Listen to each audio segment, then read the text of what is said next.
अस्सलामुअलैकुम। ये वाक़या 3 लोगों के साथ हुआ, जिनमें से एक मैं खुद हूँ। मैं और मेरे 2 रूममेट पिछले साल सितंबर में लाहौर के एक पुराने हॉस्टल में शिफ्ट हुए थे।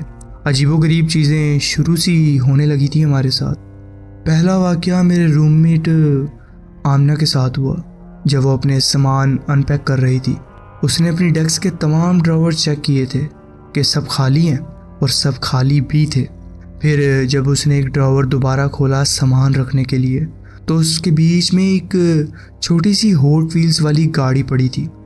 ना तो कोई रूम में आया था, ना आमना ने रूम छोड़ा था, और ना ही ऐसी किसी चीज़ का पहले पता चला था हमें। वो नज़ारा बहुत ही खौफनाक था उसके लिए और मेरे सुनने के लिए। कुछ दिन बाद उसके कमरे के बाहर वाली लाइट खुद ब खुद जल बंद होने लगी। हमने बिल्डिंग स्टाफ को बताया और उन्होंने बल्ब बदल दिया, मगर फ्लिकिंग चलती रही। शायद तारों का मसला हो या कुछ और। आने वाले हफ्तों में आमना के कमरे में कदम चलने की आवाज़ आने लगी। पहले लगा कि हालवे में कोई होगा, लेकिन आवाज़ हमेशा उसके कमरे से आती थी। हर किसी ने ये बात तस्लीम की थी।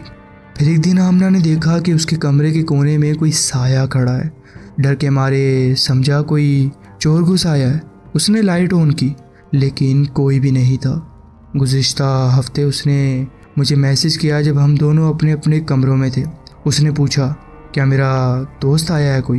मैंने कहा नहीं, क्योंकि उस वक्त दोपहर थी। आमना ने जवाब दिया, मुझे किसी मर्द की आवाज़ सुनाई दी है।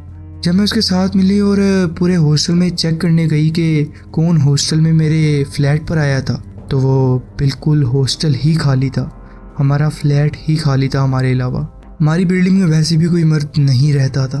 एक और मर्तबा जब आमना घर पर नहीं थी, मुझे उसके कमरे से कदमों की आवाज़ सुनाई दी।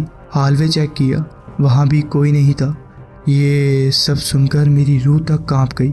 मगर जो बात मेरी हद से बर्दाश्त से बाहर है, वो वीकेंड पर हुई, जब मैं हॉस्टल में अकेली थी। रात के 10 बज रहे थे। मैं बाथरूम गई। हालवे की रोशनी बंद थी क्योंकि मैंने ऑन नहीं की थी। जब वापस आई तो देखा कि आमना के कमरे की रोशनी ऑन थी। मुझे लगा वो ऑन ही छोड़ गई होगी। जब दरवाज़ा बंद था तो सोचा मैं बंद कर देती हूँ, लेकिन दरवाज़ा लॉक। बाद में आमना ने बताया कि वो रोशनी बंद करके गई थी और वापस आई तो भी बंद ही थी। तो फिर जो मैंने देखा था, उसके कमरे की लाइट जल रही थी, तो वो क्या था? जब भी मैं आमना के कमरे में जाती हूँ, मेरे सीने पर एक बोझ महसूस होता है जिसे समझाना मुश्किल है। ऐसी महसूसियत अब हॉस्टल के दूसरे हिस्सों में भी आने लगी है। एक दफ़ा आमना ने कहा कि उसे सिगरेट के धुएं की बू आई, जबकि हमारे हॉस्टल में बिल्कुल स्मोकिंग नहीं की जा सकती, स्मोक फ्री है। मैं भी हल्की सी बू महसूस कर सकी, लेकिन बाकी रूममेट्स ने कुछ महसूस नहीं किया। अजीबोगरीब स्मेल अक्सर महसूस होती रहती हैं। एक शाम मैं अपने दोस्त को छोड़कर वापस अपने कमरे में आ रही थी। फ्लैट में दरवाज़ा खुला ही छोड़ गई थी। मैं बस सोचा था कि 2 मिनट में वापस आ जाऊंगी। जब वापस आई तो दरवाज़ा लॉक था।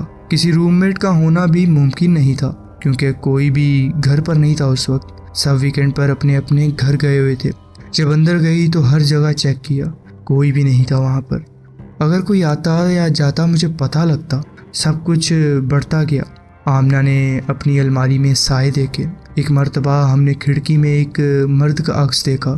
आमना ने कहा कि वो एक बुजुर्ग आदमी था जो चेक की शर्ट और जीन्स पहने हुए था। एक दिन जब मैं किचन में थी, आमना को लगा कि मैं उसके पीछे खड़ी हूँ। उसने किसी की मौजूदगी महसूस की। जब उसने मुड़कर देखा तो उसने उसी बुजुर्ग मर्द को पूरी शक्ल में देखा। वो बहुत ज़्यादा डर गई। आमना के कमरे में जो सीने का दबाव था, वो हॉस्टल के दूसरे कमरों में भी महसूस होने लगा। मैं जैसे कि अब महसूस करती थी कि कोई मुझे देख रहा है, कि कोई वहाँ उस कोने में खड़ा हुआ है। एक दिन जब मैं किसी इवेंट की डेकोरेशन कर रही थी, मैंने दोबारा उस आदमी का अक्स खिड़की में देखा। वो काउच पर बैठा हमें देख रहा था। जब मैंने फ़ौरन मुड़कर पीछे देखा तो काउच खाली था। काउच पर कोई नहीं था। उस रात आमना ने हमारी दूसरी रूममेट तहरीम के कमरे में रात गुजारी। रात भर उसने दीवार पर टैपिंग की आवाज़ें सुनी, क्लोसेट से आवाज़ें आईं और बिस्तर के हिलाए जाने का एहसास भी हुआ। तहरीम ने भी बिस्तर के हिलने का एहसास महसूस किया। कुछ दिन पहले मैं अपने कमरे में थी और फिर से सीने में वही दबाव महसूस हुआ। मैंने ज़ोर से कहा, तुम यहाँ मकबूल नहीं हो, बराए करम चले जाओ। चंद सेकंड बाद वो प्रेशर गायब हो गया, लेकिन बाथरूम के दरवाजे के शेल्फ ज़ोर से दीवार से टकराने लगे। सबसे आखिरी वाक़या तब हुआ जब मैं अकेली थी और क्लास के लिए तैयार हो रही थी। मैंने सुना कि आमना के लोग कमरे का ड्रावर खोला। मैंने उसे मैसेज किया तो उसकी तस्दीक की कि वो घर पर है या नहीं, कि उसके कमरे में कोई और तो नहीं। थोड़ी देर बाद मैंने उसके क्लोजर से मेटल हैंगर्स के टकराने की आवाज़ सुनी। जब मैं उसे मैसेज भेज रही थी तो हॉलवे की वो रोशनी जो मैंने कुछ देर पहले ही बंद की थी अचानक खुद ब खुद ऑन हो गई। ये देखकर मैं बहुत घबरा गई।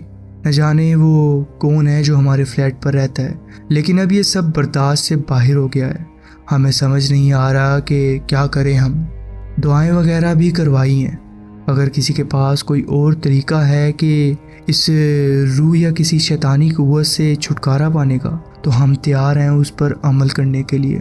जब मैं 15 साल की थी तो मैं अपने वालिद के साथ रहती थी, लेकिन जैसे जैसे मैं कॉलेज में आई और फिर हॉस्टल में रहने लगी, ये वाक़यात अब मेरी जान नहीं छोड़ते। ये थे मेरे वाक़यात जो मैं आपके साथ शेयर करना चाहती थी। जी बहुत बहुत शुक्रिया, आपने अपनी कहानी हमारे साथ शेयर की। बढ़ते हैं अपनी नेक्स्ट स्टोरी की तरफ।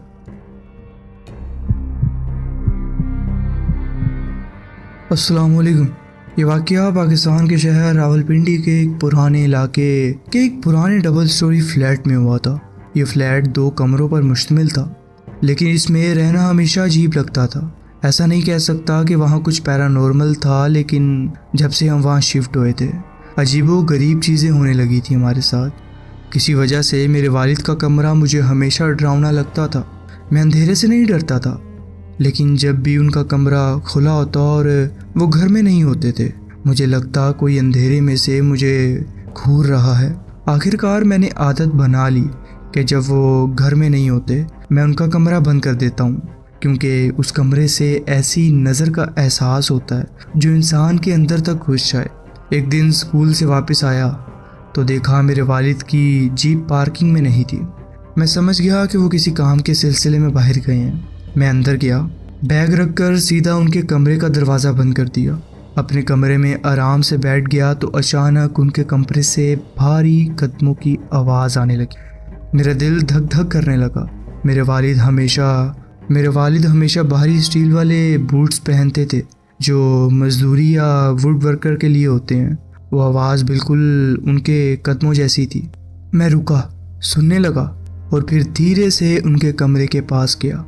दरवाजे के नीचे से रोशनी दिखाई दे रही थी। मैंने आवाज़ लगाई, अब्बू, ताकि तसल्ली हो जाए कि वो अंदर तो नहीं है।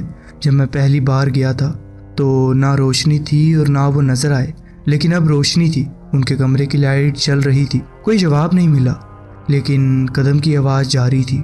मुझे लगा शायद कोई चोर या अजनबी उनके कमरे में छुप गया होगा। मैं भागकर किचन गया और एक चाकू उठाया। आवाज़ें अब भी आ रही थी।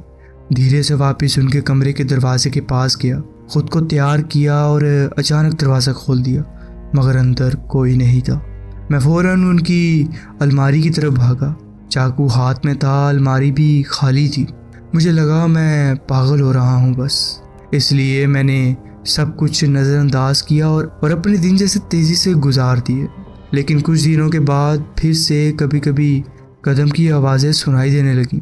एक रात जब मेरे वालिद अपनी रात 12 से सुबह 8 वाली ड्यूटी पर थे, वो एक सिक्योरिटी गार्ड थे। मैं टीवी देख रहा था। अचानक फ्रंट डोर का हैंडल हिलने लगा। मेरी आंखें सीधा दरवाजे पर जम गईं। लगभग 1 मिनट तक वो हैंडल हिलता रहा, फिर रुक गया। मैंने पीप होल से देखा तो कोई भी नहीं था वहाँ पर। उसके बाद से मैंने लाइट ऑन करके सोना शुरू कर दिया और हमेशा पास में कुछ रखता जो ज़रूरत पर काम आए। जब मेरे वालिद सुबह वापस आए, उन्होंने कहा, लगता है किसी ने दरवाज़ा तोड़ने की कोशिश की है। मैंने पूछा, आपको कैसे पता? तो वो मुझे बाहर ले गए और दरवाजे के पास दिखाया कि लोग के आसपास हथौड़ा मारने के निशान हैं। वो इलाका वैसे भी गरीबी और नशेइयों के लिए मशहूर था, लेकिन इस वाक़ये के बाद मेरे वालिद मुझे अकेला छोड़ने में हमेशा परेशान रहते थे। वो हर वक्त शिफ्ट के दौरान मुझे कॉल करते या मैसेज भेजते रहते। फिर एक रात सब कुछ ठीक था, ना कदम की आवाज़, ना दरवाज़ा हिलना, ना ही कोई अजीब सूरत हाल। मैंने वालिद को मैसेज किया कि सब ठीक है और मैं सोने जा रहा हूँ, क्योंकि सुबह स्कूल के लिए जल्दी उठना था। सुबह 6:30 बजे उठकर वॉशरूम गया। उस दिन कुछ ज़्यादा थक गया था मैं, इसलिए नहाने का मन नहीं था। दोबारा बेड पर लेट गया और मोबाइल स्क्रॉल करने लगा।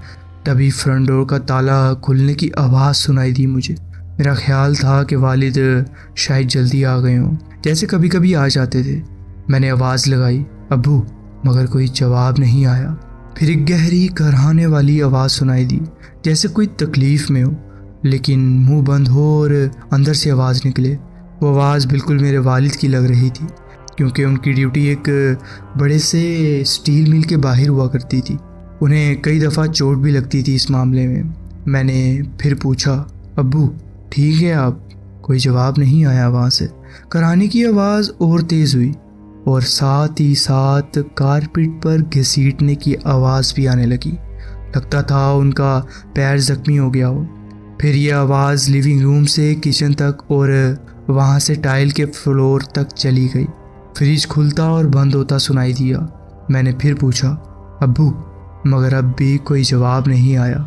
अब मैं डर के मारे काँप रहा था। कराहने की जगह अब भौंकने जैसी आवाज़ थी, जैसे कोई कुत्ता या कोई जानवर हो। फिर वो आवाज़ नफ़रत से भरी एक शैतानी गुर्राहट में बदल गई, जो मेरे जहन से कभी नहीं निकल सकती। मैंने कंबल अपने ऊपर ले लिया और दुआएं पढ़ना शुरू कर दी। मैं काँप रहा था। वो आवाज़ मेरे कमरे के दरवाजे के पास आई। फिर अंदर आवाज़ इतनी तेज़ थी कि मुझे उसमें गुस्सा और खौफ महसूस हुआ। फिर एक ज़ोर की हवा की आवाज़ आई और मेरा बल्ब फट गया। लाइट चली गई और कमरे में अंधेरा और ठंडक फैल गई। मेरे अंदर का डर इतना बढ़ गया था कि मैं उछलकर बेड से निकला ताकि सामना करूं। जो भी था, मगर सामने कोई नहीं था। बस एक अजीब चीज़ थी। फ्रिज का 1 गैलन पानी कमरे में बीच में पड़ा हुआ था, जो वॉशरूम जाते वक्त वहाँ नहीं था। मैं इतना डर गया था कि उस पानी पर ध्यान भी नहीं दिया मैंने और सीधा फ्रंट डोर की तरफ भागा। लिविंग रूम में कोई नहीं था और दरवाज़ा भी अंदर से लॉक था। दरवाज़ा खोला और नीचे तक भागा और वहाँ रोता रहा। फ़ौरन वालिद को फ़ोन किया। वहाँ ड्यूटी छोड़कर वो घर आए। मैं नीचे उनका इंतज़ार करता रहा। उनका कहना था कि शायद मुझे कोई बुरा ख्वाब आया हो, मगर मैं उस फ्लैट में रह नहीं सकता था। कुछ दिन बाद हमने वो जगह छोड़ दी। जो कुछ भी था वो कोई आत्मा नहीं लगती थी। ऐसा लगा जैसे कोई शैतानी मखलूक थी जो मुझे बस तंग करना चाह रही थी, मुझे डराना चाह रही थी। पर क्यों, ये मुझे नहीं पता। लेकिन जब हम वहाँ से चले गए तो वो मेरे साथ नहीं आई। अब ऐसा कोई वाक़या नहीं होता, लेकिन उस गुर्राहट की आवाज़ मैं कभी नहीं भूल सकता, जो उस वक्त मुझे सुनाई दी थी। ये था मेरा एक वाक़या जो मैं आपके साथ शेयर करना चाहता था। जी बहुत बहुत शुक्रिया, आपने अपनी कहानी हमारे साथ शेयर की। बढ़ते हैं अपनी नेक्स्ट स्टोरी की तरफ। अगली स्टोरी की तरफ बढ़ने से पहले मेरी गुजारिश है आप सबसे कि अगर आपने मेरे चैनल को सब्सक्राइब नहीं किया हुआ तो ज़रूर सब्सक्राइब कर लें। अस्सलाम वालेकुम। मेरे पास कुछ अजीबोगरीब वाक़यात का मजमूआ है जो मेरी ज़िंदगी में हुए, जो मैं आपसे शेयर करना चाहता हूँ। पहले वाक़या तब हुआ जब मैं तीसरी जमात में था। मेरे दादा ने मेरे लिए एक नया कमरा तैयार किया था, पेंट करवाया, नए कारपेट बिछाए। वो लोग सिंगल रूम के ट्रोलर जैसे कमरे बनाते थे। मेरा कमरा मेरी वालिदा के बिल्कुल कमरे के सामने था और मेरी दादी ने मेरे लिए उनके कमरे के फर्श पर एक बिस्तर बिछाया था जब तक मेरा कमरा तैयार ना हो जाए।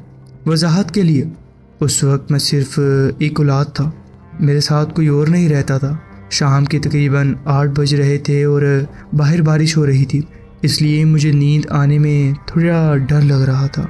मैं इधर उधर पलट रहा था कि अचानक मेरी आँख के कोने से मुझे दरवाजे में कोई शक्ल नज़र आई। जब मैंने पूरा ध्यान दिया तो मैं जैसे सन सा गया हूँ। एक छोटी सी लड़की पुराने दौर के कपड़ों में दरवाजे में खड़ी मुझे घूर रही थी। उसकी उम्र तकरीबन 6 या 7 साल होगी। उसके बालों में रिंगलेट कर्ल्स थे, रिबन्स बंधे हुए थे। उसने एक लंबी सी जुराबें पहनी हुई थी, फ्रॉक पहनी हुई थी और जूते जो कि उसके ब्लैक कलर के चमक रहे थे। उसका चेहरा उदास था और वो बस चुप खड़ी मुझे देखती रही। उसके गिर्द नीला सा हल्का चमक रहा था। जब मैं फुल उसके कंट्रोल में आया तो मैंने अपने मुंह पर चादर ओढ़ ली। जब आंखें खोली तो वहाँ अब कोई मौजूद नहीं था। कुछ साल बाद दूसरा वाक़या हुआ। वजाहत के लिए बताता चलूँ कि हम एक कच्चे रास्ते के पास रहते थे जो कि शहर से तकरीबन आधा घंटा दूर था। हमारे सिर्फ 2 हमसाए थे और किसी के पास कोई जानवर नहीं था। मैं उस वक्त तकरीबन 11 साल का था और मेरा कमरा उस तरफ था जहाँ से सड़क नज़र आती थी। मेरी खिड़की सिर के बिल्कुल ऊपर थी। रात को मैंने सुना कि मेरा कुत्ता बाहर भौंक रहा था। मुझे गुस्सा आया कि आखिर वो किस चीज़ पर भौंक रहा है। जब मैंने बाहर देखा तो जो नज़ारा था वो आज तक समझ नहीं आया मुझे। लगभग 12 कुत्ते एक अजीब सी ट्रिकों शक्ल में बैठे हुए थे। मैंने ऐसी शक्ल कभी नहीं देखी थी। वो सब एक ही सिमत में देख रहे थे। जब देखा तो वो कुत्ते एक एक करके जवाब में भौंकने लगे। जैसे हर कुत्ता मुख्तलिफ किस्म का था, कोई छोटा कोई बड़ा। मैंने सिर्फ एक कुत्ता पहचाना जो कि अक्सर मुझे वहाँ कभी कभार नज़र आ जाता था। मैं देर तक उन्हें देखता रहा। आखिर मैं बस इसे एक अजीब वाक़या समझ के लेट गया, कहकर कि मैं कुछ नहीं कर सकता। 2012 के आसपास का वाक़या है। मैं दोस्तों के साथ वीकेंड पर स्लीप ओवर करता था। उस रात हम देर तक जागते रहे जैसे कि हमेशा, और ख़ुद को डराने के लिए कहानियाँ सुनाते रहे। रात के तकरीबन 3 बज रहे थे।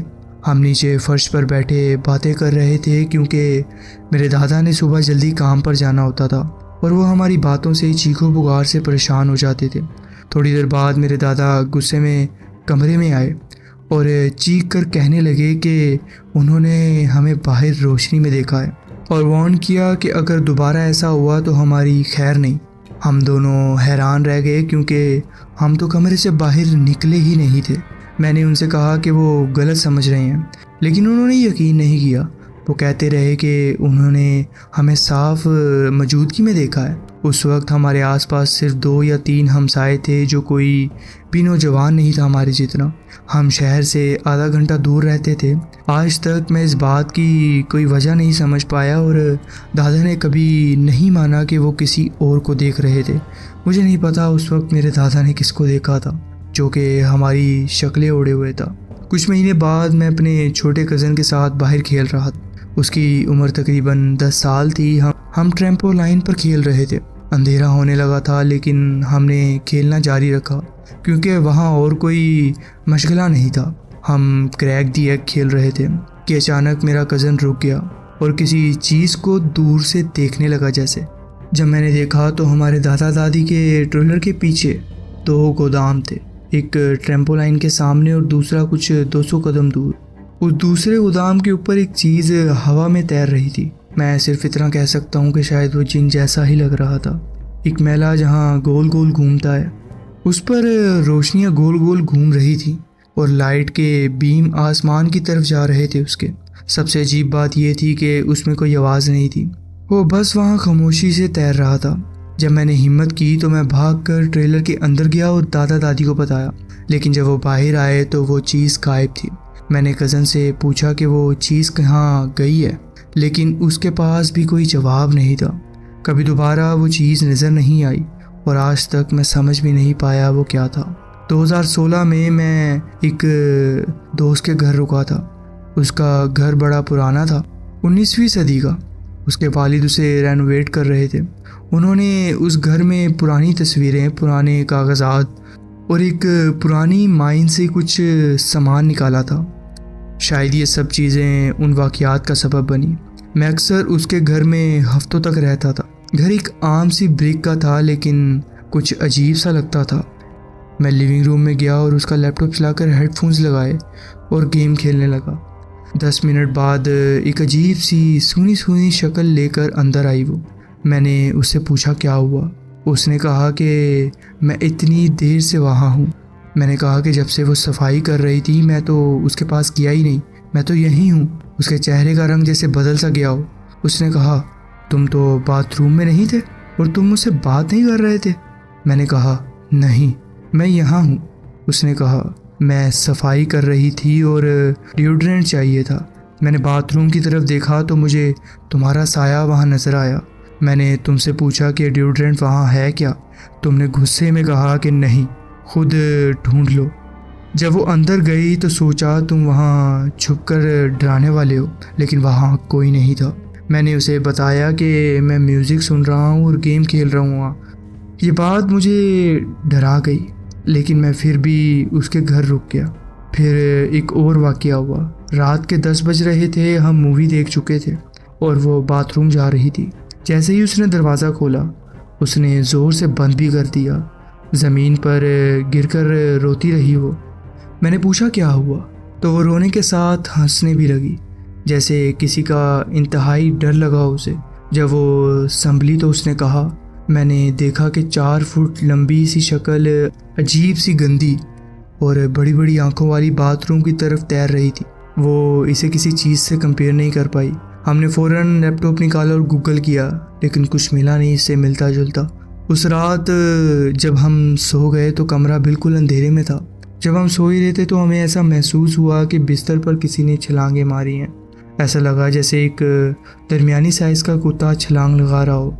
मैंने सोचा कि शायद ये उसका कुत्ता या बिल्ली होगा। मैंने उसका बाजू हिलाकर पूछा कि क्या उसने भी यही चीज़ महसूस की है। बस छोड़ो, मुझे नहीं पता। फिर महसूस हुआ कि जैसे कोई 4 हाथों पर चलकर बिस्तर पर चढ़ा हो। मुझे गुस्सा आने लगा और डर के मारे सांस तेज़ भी हो गई, लेकिन उसने कहा छोड़ो, इग्नोर करो, कुछ नहीं होता। फिर दोनों अलमारियां खुल गईं और किसी के सामान में हाथ डालने की आवाज़ भी आने लगी। मैंने उसे चीख कर कहा, लेकिन उसका जवाब नहीं आया। सबसे खौफनाक बात यह थी कि उसके बच्चों वाली आवाज़ में भी बोलना शुरू कर दिया, सब कुछ ठीक हो जाएगा, वो आ गया है। मैं नहीं जानता वो कौन था, लेकिन मैं जानना भी नहीं चाहता। अचानक सब कुछ रुक गया और मेरा दोस्त ने बोलना बंद कर दिया और पूछा क्या हुआ। उसकी आवाज़ नॉर्मल थी, उसे कुछ याद नहीं था। शायद आप सोच रहे हो कि वो मजाक कर रही थी, लेकिन वो कभी इतना घटिया मजाक नहीं कर सकती। ये मेरी ज़िंदगी का सबसे अजीब और डरावना तजुर्बा था। मुझे लगता है शायद कोई भूत या जिन, ये शायद कोई और बुरा साया हमें तंग करना चाह रहा था। शायद आप इस बात को मजाक समझें, लेकिन आप मेरी जगह होते तो समझते कि मैं ये सब क्यों कह रहा हूँ। ये थे मेरे वाक़यात जो मैं आपके साथ शेयर करना चाहता था। जी बहुत बहुत शुक्रिया, आपने अपनी कहानी हमारे साथ शेयर। तो जी फ्रेंड्स, ये थी आज की स्टोरीज़। आप कमेंट्स में ज़रूर बताएं कि आपको ये स्टोरीज़ कैसी लगी।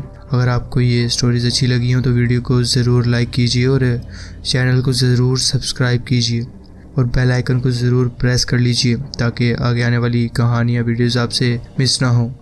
अपना ख्याल रखें और मिलते हैं नेक्स्ट वीडियो में। अल्लाह हाफिज़।